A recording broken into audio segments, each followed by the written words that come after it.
What's going on, YouTube? We're back at it for another video, and today we're talking about the Punisher Plasma, one of the newest weapons with that of the cutting-edge Warbond, and one that I was most excited to get my hands on. Considering I'm a huge fan of the grenade launcher, this was definitely a weapon that I was looking at, thinking to myself, a pump-action plasma grenade launcher sounds like a perfect primary for me. And after seeing more than a few comments down below on my own video, as well as some of those other videos out there making some bold statements that this was next best gun inside of Helldivers 2 and giving it extreme praise, we just had to put it to the test. And after 12 hours of stress testing this weapon, finally came to the conclusion that this is definitely overrated and underperforming. There are more than a few things that are holding this weapon back, and one of the biggest ones is the sheer fact that for whatever reason, one of the strangest design decisions for this weapon simply being that it is an 8-round mag capacity. This magazine capacity will hold it back in so many different aspects and truly cut down on its overall capability when it comes to facing off with both the automatons and the Terminid. But let's get into the details as to why this is underperforming. When it comes down to the baseline, this is obviously a weapon that combines both the Punisher and the Scorcher together to make a strange hybrid variation of that of the Punisher, but maintaining the overall damage of that of the Scorcher, yet sadly enough not even meeting the same quality of what the Scorcher can be capable with this type of damage, considering the Scorcher is going to end up not only doubling the magazine but tripling the fire rate, as well as being able to sustain that fire by being able to land the shots exactly where you aim. As with the Punisher Plasma, you will need to be arcing these shots, and in certain instances this may prove to be problematic, especially when it comes to our overall magazine capacity yet again, considering if enemies are at a distance, you will be playing a little bit of that guessing game as to the trajectory of whether or not you can land that shot over at that target. So you may find yourself in a situation where you're wasting a multitude of rounds before you're ending up landing on that target, and then finding yourself only landing a few before it's time to reload again. And sure, over time you will get better with sustaining the aim for these arcs, but it still will be one of those guessing game moments that you'll find yourself in a situation with moving targets or moving yourself, and trying to fire this can end up being a frustrating and problematic experience. And something as simple as doubling up this magazine could help with a situation like that. But on the flip side, the only thing that the Punisher Plasma actually has over that of the Scorcher is going to be the simple fact that it has a blast radius that is a little bit larger with its plasma rounds and the stagger capability. But even that blast radius isn't that great, and I feel it does need a little bit of an amplification as to how large that radius is. But you will also notice that this has the same capability of that of the 500 kg bomb, where outside of the center of that explosion, you will have a damage drop off the further away towards the outside radius of the explosion, which this weapon already isn't dealing the most damage, and it only gets worse when you're not able to land that shot directly. And 9 times out of 10 when it comes to facing off with either the automatons or that of the Terminid, you will find yourself in a situation where you're choosing the Punisher, the Slugger, or the Scorcher over this weapon, simply for the fact that it's just not providing enough utility for any one person to actually come in with this, especially considering they are going to need to come in with other stratagems to complement this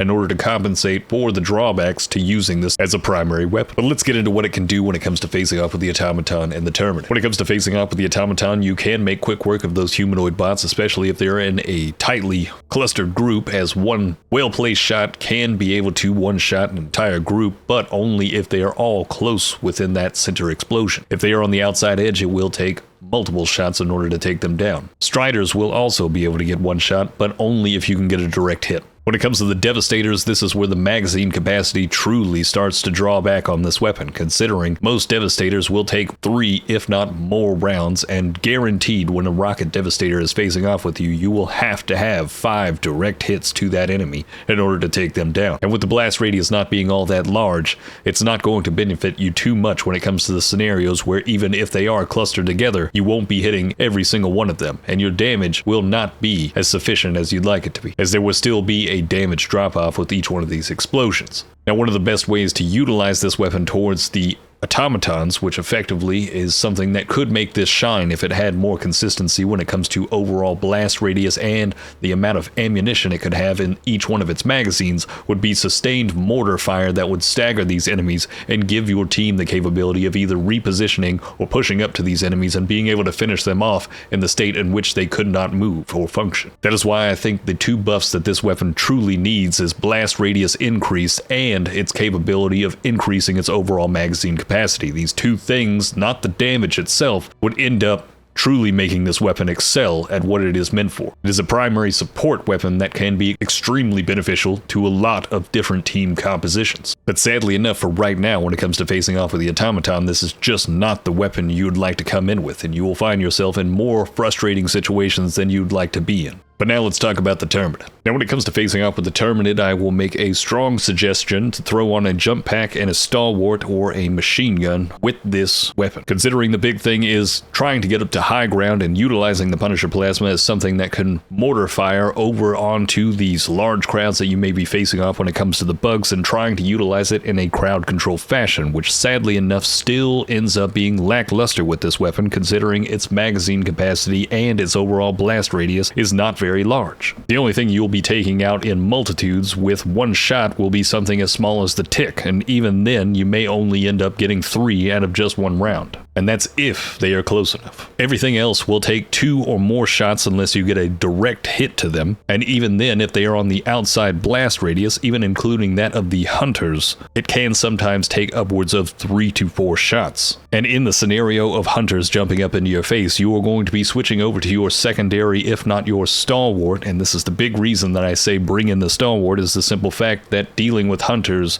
jumping into your face, you need something that's quick and reliable for cutting down these enemies. As sadly enough, the Punisher Plasma is just not strong suited for being able to take these enemies out in quick succession with its crowd control capabilities. Even though I feel as though this is something that should be capable of getting this done a bit easier. Now, one great thing about the Punisher Plasma is that it will take out the orange bloaty bugs in just 3 shots, and considering it does have a blast radius, if they are tightly clustered together, which a lot of times they will be, you will be able to take out a multitude with just those 3 shots. But sadly enough, it is another one of those scenarios where the lack of magazine capacity can hinder you when it comes to having large groups of these enemies. And sadly enough, when it comes to the medium armor variant of this with the acid, the green variety, you will need to land those 3 shots on the side of its weak spot and not just on top of it. Even though this weapon will have medium armor penetration, it will not penetrate with the exact 100 damage, so it will still end up taking quite a lot of time, or quite a few more rounds, to take down these enemies. So it ends up being lackluster against the medium armor variant of the bloaty bugs. Now, one of the number 1 reasons that I end up saying that this weapon is overrated is the simple one-trick pony moment that a lot of people are just blowing smoke up your bum. Talking about this is an absolute charger melter, which is just simply put not the case. It can deal decent damage towards a charger, but it is in no way, shape, or form something that is going to be easy, efficient, or effective. Pretending as though you're magically always going to get 4 to 5 shots on this charger and somehow take it down every single time is an absolute joke. The few times I've even had something like this happen, that charger has already sustained damage from some other source. And it still ended up taking me a bit longer than it should have in order to get these 4 shots in order to land them and take that charger down. And when it comes to higher difficulties dealing with this charger in a non-1v1 situation, if not even trying to just stun grenade them, you may end up having a multitude of other enemies problematically interfering with those moments where you are trying to specifically aim for very specific spots on the ground to shoot with this weapon in order to hit some of those weak spots and pretend like you're going to take down this charger as quickly as possible. Whereas 9 times out of 10, just use stratagems. Just use an EAT-17 to blow that thing's face off and keep rolling. It just makes no sense. You're going to take so much time trying to take it down with this Punisher Plasma that you're going to be wasting your own time getting this done. You would be better off just using impact grenades on the rear end of this thing than you would be using the Punisher Plasma. I'd even make a strong argument you're better off running in front of a Bile Titan while a charger's chasing you, and you will kill it faster in that manner than you would with just using the Punisher Plasma, which that can be an excellent tactic to utilize in the future if you haven't tried this. Sometimes using bugs as an alternative type of weapon can be an excellent tactic. But also, speaking of Bile Titans, you can blow out the sacks underneath the Bile Titan, but it can be a little bit troublesome as you will need to arc these rounds over, and it can be problematic if you do end up bum rushing up underneath this Bile Titan. As we all know, the most dangerous thing in this game is the Bile Titan's legs, and if it just takes one brush against you, well,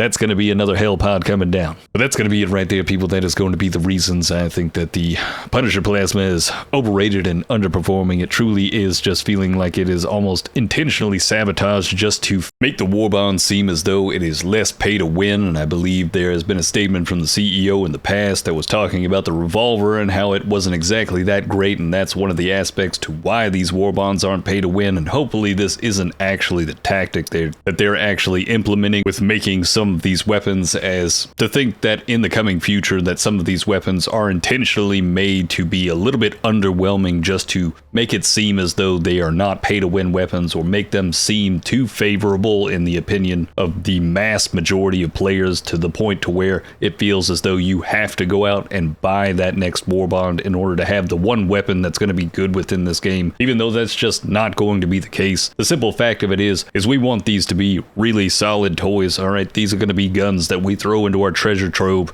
and pull out at any other time. And we don't want them to feel as though they're just another one of those toys that ended up coming out of a Happy Meal, and it feels like it's only got 3 functions to it, and it's really clunky, it's kind of frustrating to use, and it ends up not being as enjoyable as you'd want it to be. Now, not all the weapons have felt this way, but the one thing that really comes to mind immediately from the first Warbond is the Liberator Concussive, which is basically what is almost like the counterpart to that of the Punisher Plasma when it comes to comparing both of these Warbonds. And I think we all can agree that the Liberator Concussive is a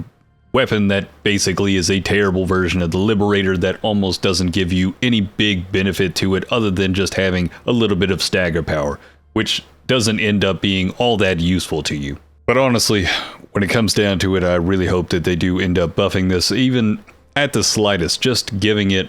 15 to 16 as the maximum ammo capacity would basically change this weapon for the better and make it something that would be a little bit more viable, in my opinion. As a lot of times, my biggest issue is just continuously having those moments where so many different enemies take so many rounds from this, and I find myself consistently hitting that reload moment, where in that moment when I do hit the point where I need to reload, it forces me into a situation where I may be either out in the open or left exposed in those moments to be able to easily be that target that ends up causing another hell pod to come back in. But do tell me down in the comments, let me know how you're feeling about this. What is your favorite weapon out of the Warbond thus far? Have you felt that this weapon has been a little bit underwhelming to you? Have you tried out the Plasma Punisher or any of the other guns? Have they felt a little bit underwhelming to you as well?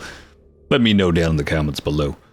But if you'd like to see more content like this, hit that subscribe button. And if you'd like to see more of this content live, hit that link down in the description. Follow me over at Twitch. We'll be streaming daily. And on that note, have a good one.